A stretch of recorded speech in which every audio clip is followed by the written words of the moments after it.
From ContainerDays Hamburg, this video is proudly presented by Dax IT. I'm going to talk to you about pipeline patterns and anti-patterns, but first I want to talk about myself, because I get to do that because I'm on stage. I've been on software for almost 20 years now, and I've ended up taking care of the CI system wherever I've been. So every company I've been at, we haven't really had anyone responsible for CI, so that ended up being me. So I've worked a lot with pipelines, and I've migrated a lot of pipelines between different services. And I've seen very, very bad pipelines, and I've fixed them. And now that I'm a consultant, I see many more bad pipelines at customers. So that's why I made this talk. This is my attempt at making your life better by making you care about your pipelines, so I don't have to come and fix them for you. So let's just get into it. And there are three main things I want to fix with this talk. And we're going to start with frustrations. Because this is not, I mean, no one likes to be frustrated, right? And frustrating pipelines is terrible. How many people in here have had a pipeline failure that was fixed by hitting retry? Yeah? That's a good feeling, right? So we're going to try and fix that if we can. We're also going to fix boredom, because no one wants to sit around waiting for their pipelines. And also, long pipelines mean that you need to context switch, you go do something else, which means that when the pipeline finishes, you're probably not waiting for it anymore, you're doing something else, which means it takes even longer before you get that feedback from the pipeline failure or pass. And feedback loops, or the length of the feedback loop, is important, because when we have long feedback loops, we are less productive than when we have short feedback loops. And short feedback loops means that we can get more done in less time, and that is very important for the business. So if we're less frustrated and our pipelines finish on time, we can actually get more done, we can deliver our value faster, and that helps our business to thrive. And hopefully that's something we actually care about, because that means we can keep our jobs and keep doing what we love. And we will also think a bit about the environment. If possible, we're going to save those compute cycles, not run our pipelines unnecessarily, because every time we run pipeline steps when we don't need to, we run too many pipelines too often, too long, we waste carbon dioxide. So we're going to try and reduce that whenever possible. And before we jump in, there's just one more thing I want to talk about, and that's the big elephant in the room, and that is that everyone here is using different pipeline platforms. I'm going to try and be general as I can. All of these patterns and anti-patterns are applicable to most platforms. I haven't tried them everything. This being a container-focused conference, I have not worked with Tekton, for example, but I'm sure they're applicable there as well. But I've definitely used them on Jenkins, GitHub, GitLab, Azure DevOps, Bitbucket, Amazon Code Build, and probably others. Whenever I have actual code examples, they're going to be in GitHub YAML, but everything should be translatable to everything else. So let's get started. The ritual, anti-pattern number 1. This is where you do everything all the time. So this typically starts pretty organically, right? We have a PR pipeline, as we do. It runs the backend setup. It runs the backend linting. We do the backend tests, front-end setup, front-end linting, front-end tests, and then we finish off with the integration tests at the end. Well, that runs on PR, but what might happen is that two people make different changes in different branches, and when they merge, they're actually incompatible. You can have incompatible changes that doesn't result in merge conflicts. For example, someone renames a file, someone uses that file, you get a compiler error. This isn't detected when you merge. So what happens? Well, of course, we run the pipeline after merge, just to make sure that we didn't break anything when we merged. So we do the same thing again. Backend setup, linting, everything back to the integration tests. But then someone figures, well, some of the external dependencies changed. Some external system changed and everything broke. So how do we detect that? Well, we run it nightly. So we run the same pipeline nightly to figure out, is the outside world still the same? Can we still communicate with the outside world? And now our product manager decides that they want to run the application from the latest build. So we tack on a publishing step at the end. So now we have one pipeline that runs in 3 different locations. We run all the tests, and all of them publish an artifact. Now, on PR, this artifact up here may or may not be ever used. That's probably the one that's getting used, the one that your PM wants. And this one that we rebuild every night, even if nothing has changed, is going to be exactly the same one as that one. So this one's completely unnecessary because it's a copy of the one that we built when we merged domain. And the anti-pattern here is that we do all the things all the time. So what we really should have is we should have the right pipeline for the job. And in this case, we should have maybe separate pipelines. One for PRs, where we do all the tests all the way back. One for merge domain, where we may skip the linting step because merge hasn't probably changed any of the code. We just need to make sure that all the tests pass and that everything compiles. And then we publish that artifact that we can run. And nightly, well, the code hasn't changed since we merged domain. The only thing that can change for the nightly pipeline is the outside world. So we only run the integration tests. Compile the application, run the integration tests. This saves us a lot of time, but it also saves us storage because we don't publish a lot of artifacts that no one's using. But we can accomplish this in another way as well. So pattern number 2, conditional pipeline steps. We can, for example, take this PR pipeline, and this runs all the time, regardless of what change you're doing. But what if you're only changing the front end? There's no need to rerun the backend tests or the backend lints because nothing's changed over here. We only changed the front end, so we need to do that. And of course the integration tests, because that deals with both backend and front end. So what we really should is, if we have a front end only change, we don't run the backend part. And if we only have a backend part, a backend change, we don't run the front end part. As I said, we still run the integration tests. And this can be accomplished in different ways on different platforms. This is how you do it in GitHub. Nice bit of YAML there. So what we do here on GitHub is we use an action called paths filter. And what this does is we tell them paths in our repository, and it will set a flag. If something in the backend folder has changed, it sets the backend flag to true. Same for the front end. We can then export these out of the step, so we can use them in other parts of the pipeline. And we can depend on this step here. And we can see here, if the paths filter outputs backend is true, meaning that the backend has changed, then this step is run. And if it hasn't changed, well, we skip it.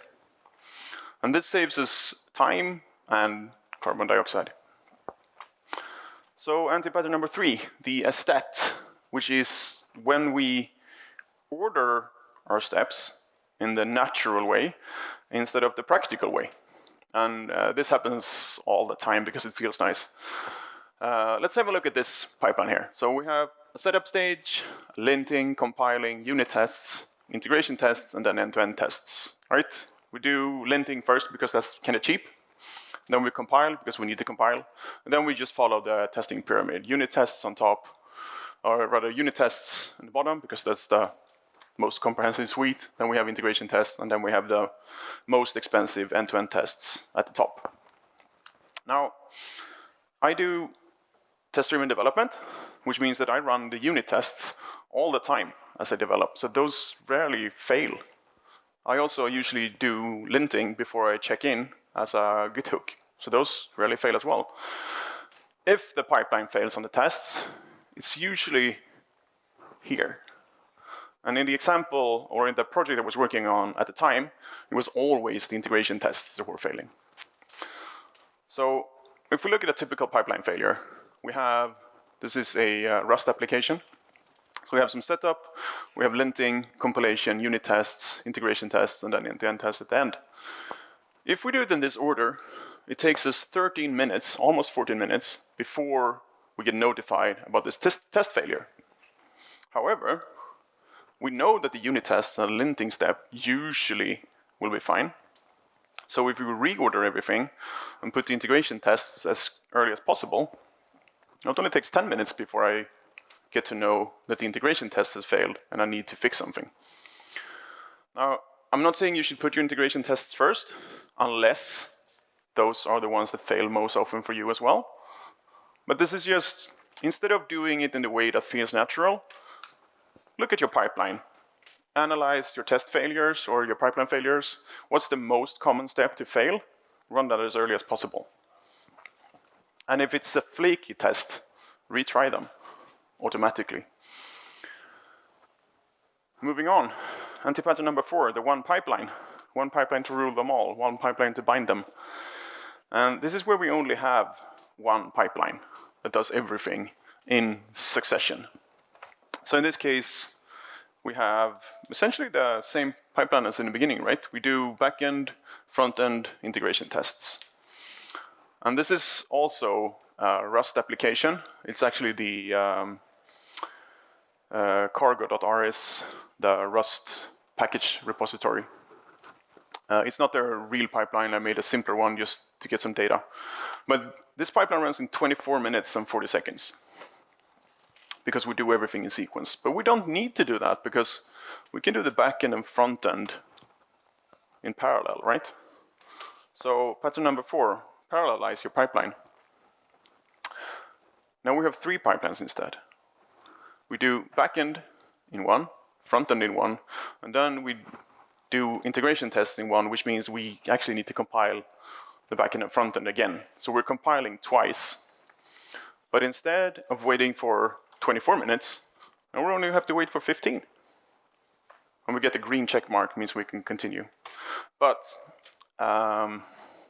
instead, we're actually spending 32 minutes of compute time. So this is worse for the environment. But we can fix that. We could use pipeline artifacts and dependencies. So now we have one backend pipeline, one front-end pipeline, and then we publish the backend and the front-end at the end, and we can run the integration tests on those published artifacts. So now we don't need to compile the backend and front-end for the integration tests. We can just use the results from the earlier pipelines. This adds 2 minutes, so now it's 16 minutes. But we have the same amount of compute time as the first example, so we're not wasting any cycles anymore. But we saved ourselves 8 minutes. But we can do one better than this, because we don't really need the front-end tests or the back-end tests or the linting to run the integration tests.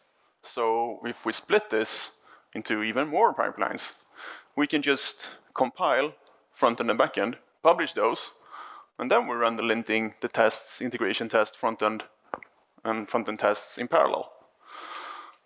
Now the total runtime here is 12 minutes, so this is faster than any of the others, and the total time spent running all these steps are still as much as before, but we have half the time waiting for feedback by just moving things around. Anti-pattern number 5, gift wrapping. And this is when you use wrapper tasks to execute command line tools. If you're using Azure DevOps, Microsoft is really keen on this. They produce wrapper tasks all the time. It's the worst thing I know. So the idea is that instead of actually running Rust again, cargo, we use a cargo task. We have some nice YAML flags we can set that turns on different flags, and then we can say the command uses the release target. Should build the whole workspace with all the features? Yeah, nice. I don't think we should do this. Why?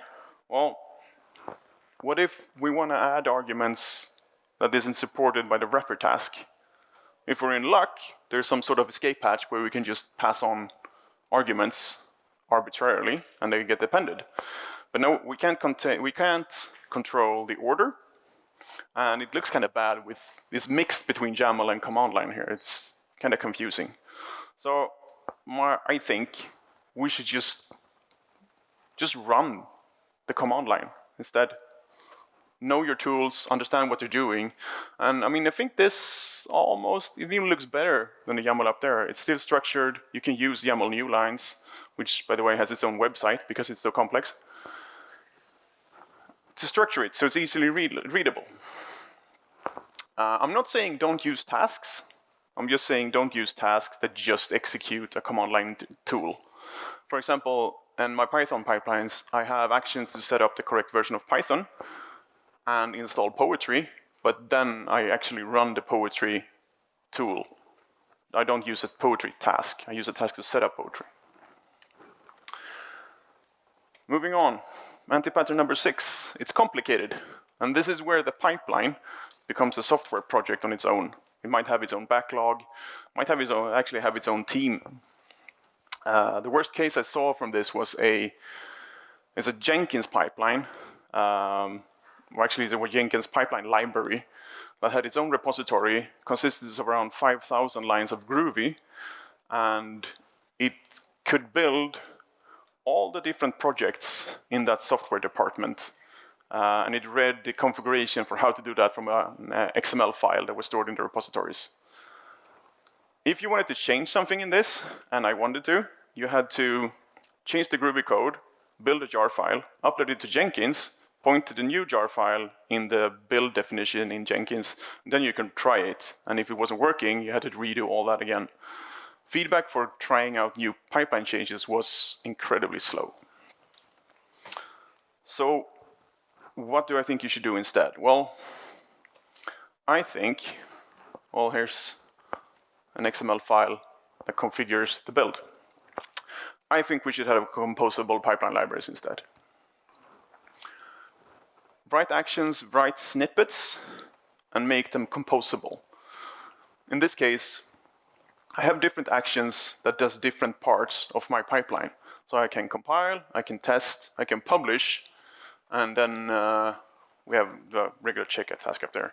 And if we want to make a standardized pipeline out of this, we can compose this into a reusable pipeline. Again, this is GitHub, but you can do it in all the other platforms. So in this case, we can just use this pipeline, call it Rust workflow, and we can reference that. But if I want to change something, I can go back to this, and I can just pick the parts that I need, and I can replace the publish action, for example, with something that's special to my project. It means that we have a library of reusable steps where we can actually pick and choose the parts that we want, and if we want the whole deal unchanged, we use this. If we want to change stuff, we go back to this. So we can choose the level of integration we want.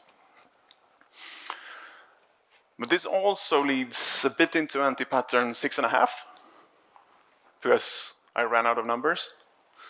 Entangled, which is when you're using so much of your CS system that when a new CS system comes along, you can change. 5,000 lines of Groovy code does that, promise. I was tasked with migrating that to GitHub.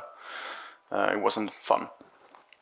So this is where, for example, in this case, you have 12,000 lines of YAML code that is very GitHub action specific. If someone decides that we don't like GitHub anymore because it's owned by Microsoft and we don't trust American platforms, we're going to run this on, I don't know, Codeberg instead. You have 12,000 lines of YAML that you need to migrate before you can run your pipelines. So what I think you should do instead is move away from the pipeline-specific features or the platform-specific features and use a scripted pipeline instead. So this is, again, from my Python pipeline. In this case, you can see I have the setup up here, but then down here, just make init. How many people have used make? Yeah, it's available everywhere. Sure, you're logged into make, but make is not going anywhere. So in this case, there's a make file where I put all the logic instead. And so we have the init, we have lint, style check, format, type check, test, and then just the CI target that just depends on all of these up there. So the main benefit of this is, another benefit of this is not only can we move this to another platform very easily, because we just need to replace whatever is running the make command, we can also run this locally. So before you check in, make CI, and you know it will work, because it runs the exact same steps as your pipeline will do. And there are other tools you can use for this, just and task file, which are a bit more modern, because honestly, the make file syntax is a bit bothersome. But it's a universal tool, and make is available practically everywhere. You can even install it on Windows. Antipattern number 7, Groundhog Day. How many are old enough to have seen the movie? Well, I'm getting old. So this is where you start from scratch all the time. And this wasn't a problem in the beginning, like 15 years ago, 10 years ago maybe, when we were running Jenkins on physical servers in the cellar, because they were checking out and then we're building on top of everything like we do on our developer machines. But these days we have ephemeral servers, which means whenever your build starts, you get a new server, it's fresh, there's nothing on it, you download all your code, install all your tools, compile everything, and then we throw all that away. And the next time we build, we get a new server with nothing on it. So in this case, we have a simple pipeline. We do setup, fetch dependencies, linting, compilation, and tests. It takes 12 minutes because we need to rebuild everything from scratch and download everything from scratch all the time. So how do we fix that? Well, pattern number 7, caching. How many in here cache their dependencies? Yeah? It was good practice, but there's a caveat. So the idea is that instead of fetching dependencies, we make sure the dependencies are already available closer to us. We don't need to download them from the internet. So we do a cache restore, if there is something to restore. And then we need to fetch dependencies again, just to make sure that we got everything that we actually need. If we maybe got a partial cache hit, or we got an old version, we just had 95% of all the dependencies. We need to make sure we actually have all the dependencies. And then at the end, we update the cache again to make sure that the next time we run, we have a correct cache.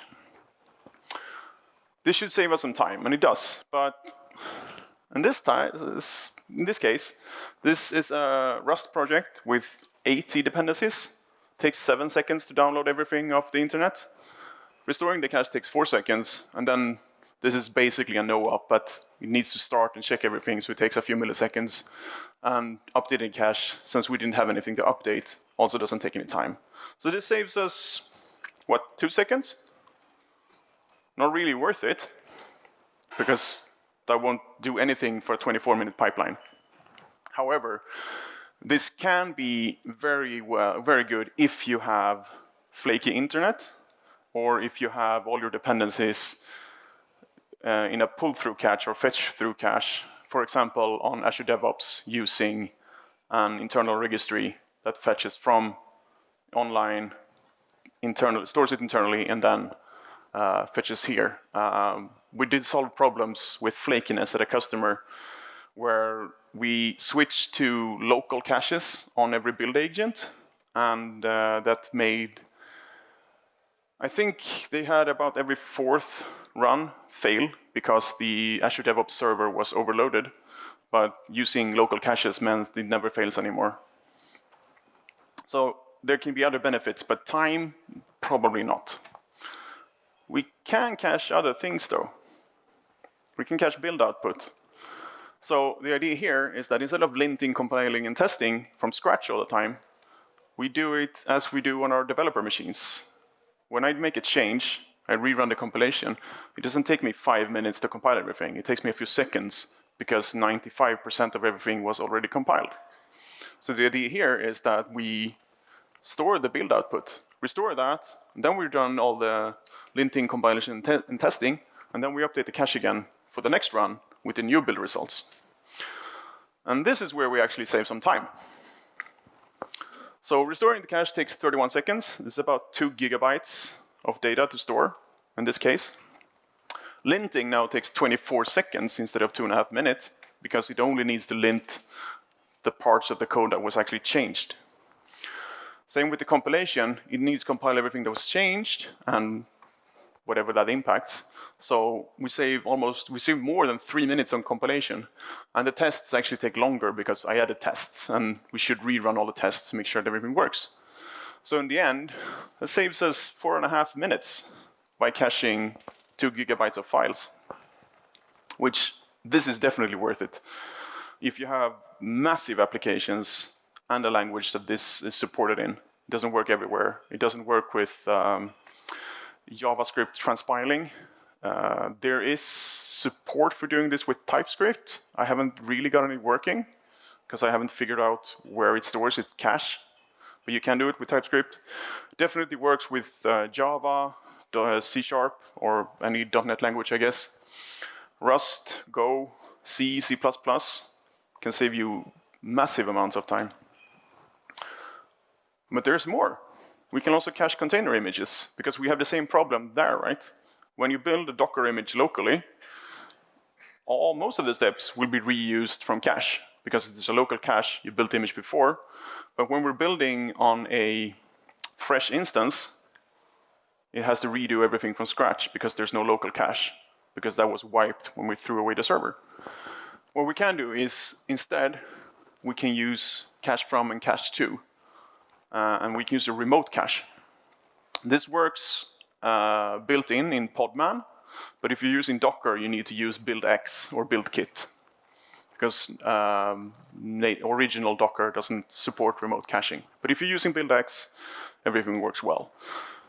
We do need a different image, though. So I usually tack on cache at the end, and then point to the same image, but just with the cache suffix. And as we can see here, step 3 out of 4, install Leptos, which is a front-end build tool for Rust applications. It takes 6 minutes to install in a Docker image.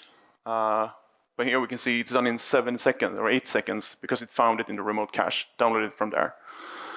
But down here, well, if we change anything, well, it has to do it from scratch. And we have the same issue as when we're doing locally. Whenever you don't hit the cache in your Docker file, it needs to do all the steps on again. But yeah, this saves us 6 minutes. And we can use this for tooling images. So instead of installing tools all the time, we can build them into an image, publish that, and then use that image as the base for the rest of the pipeline. So the idea here is that we build an image, we publish it as the latest tooling image, and then we run the rest of the pipeline with that. And if there's no changes, we utilize the conditional build logic to just not build the image. And we use the latest image that was already built in the previous pipeline. Run all the steps on that, and we save installing all the tools. And if there is a change, well, the PR builds an image, stores it in a temporary image, runs the pipeline on that, and when it's merged, well, we build a new image, stores it at the latest, and all the steps, all the pipeline runs after that will execute on that image. But this opens us up for the last anti-pattern, which is interference, where you collide with other pipelines. And this can happen with tooling images, but it can also happen with databases. Whenever you're using shared resources, make sure that you're using a unique version. So if you store everything as the latest image, what can happen is we have a build one, builds an image, stores it at latest, front-end and back-end pipelines run, and then the second build comes along, builds an image, stores it at latest, and when the integration tests for the first image run, it runs on the secondly built image, which is the wrong image, and you can have a pipeline failure because you had a collision. Same can happen with databases.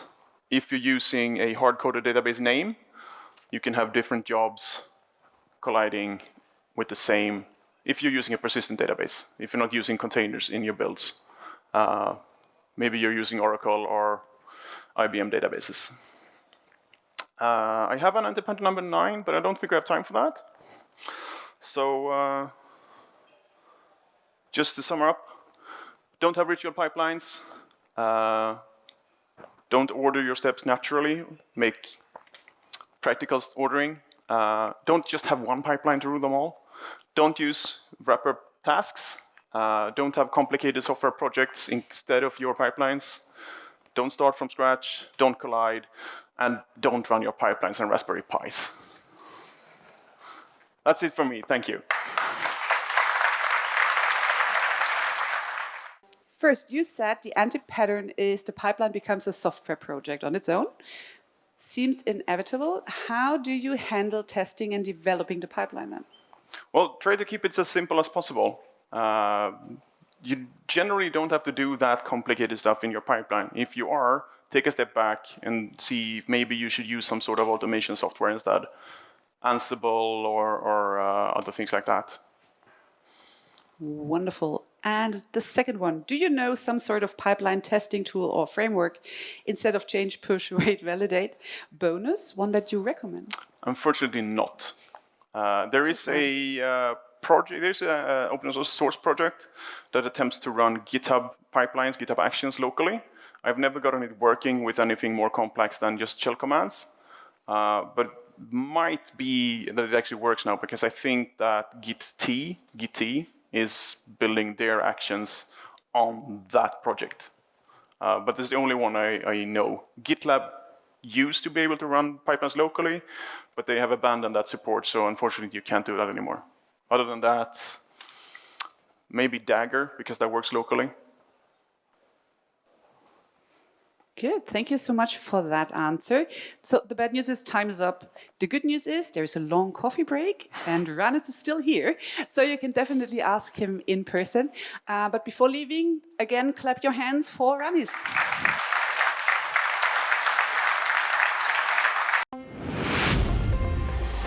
From ContainerDays Hamburg, this video is proudly presented by DAX IT.